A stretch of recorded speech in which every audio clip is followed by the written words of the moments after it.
I'm Laura Vitale, and I am back with another One Pot Wonder. I love that you guys love these kinds of recipes. I love them too. You know, I'm all about home cooking on this channel and just the kind of food that really feeds the soul. And this is one of those recipes that it's quick to make, so it's great for after a long day of work. It's easy, doesn't take too long. It takes just a handful of ingredients, and you can change them up a million and one ways if you want to.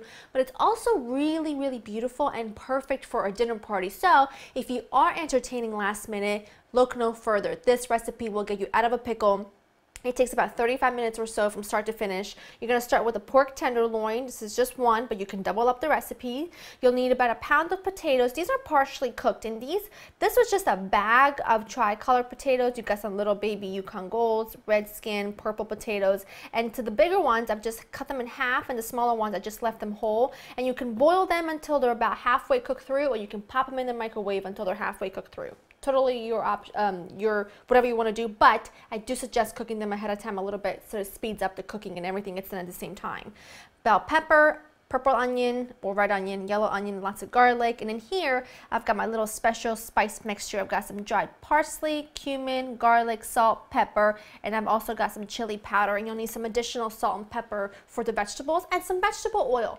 That's it. Now I've got my oven preheated to 450. You don't have to use pork tenderloin for this. You can substitute some really nice big chicken breast. That would work just as well. I just love this. It's really inexpensive and it's just really a crowd pleaser. I've got some vegetable oil in my pan. Use a pan that's oven proof because we're going to go from the stove top to the oven, and we're going to cook everything together, making cleanup really easy. You know, it's all about all one pot wonder, you know? So it's all about. I'm mixing together my spice mixture here, and I want to coat the pork tenderloin liberally in my spice blend. You get your hands dirty, and then we'll wash them. Don't you worry. I've got my vegetable oil in there. You want to use a sort of a light tasting oil. I've got vegetable. You could use canola oil, peanut oil, sunflower oil, whatever you got.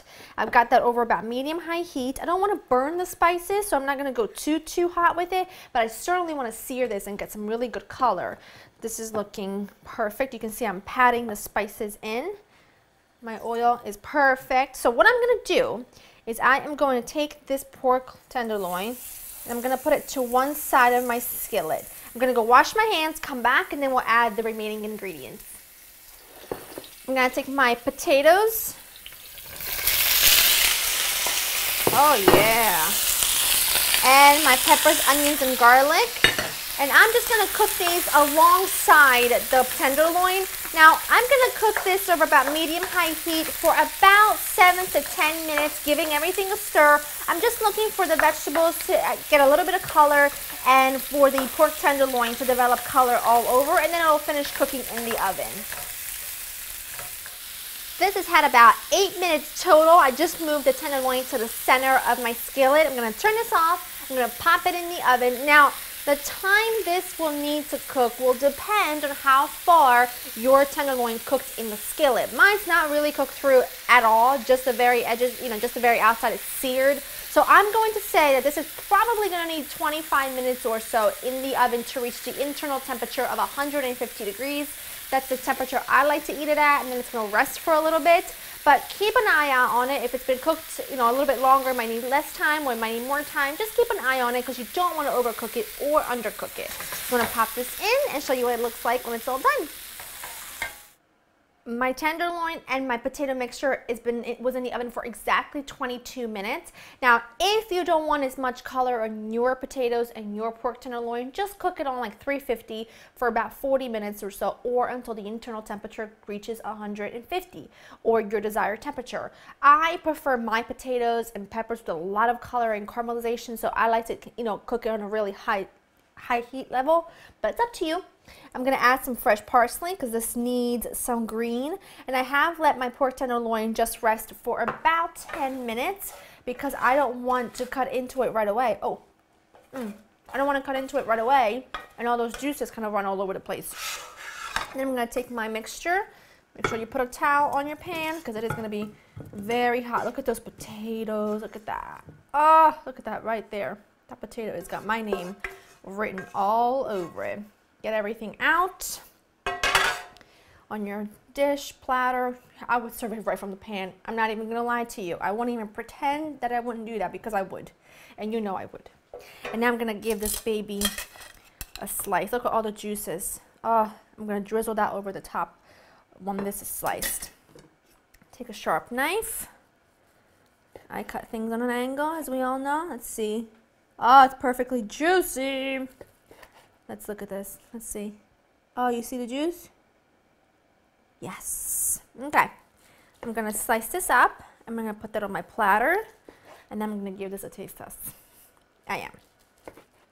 Does that not look beautiful? I'm gonna go in for those couple pieces right there towards the center. I did drizzle the juices from the bottom of the plate. I'm gonna show you how tender that is. I'm gonna go for this potato right here because that is just calling my name.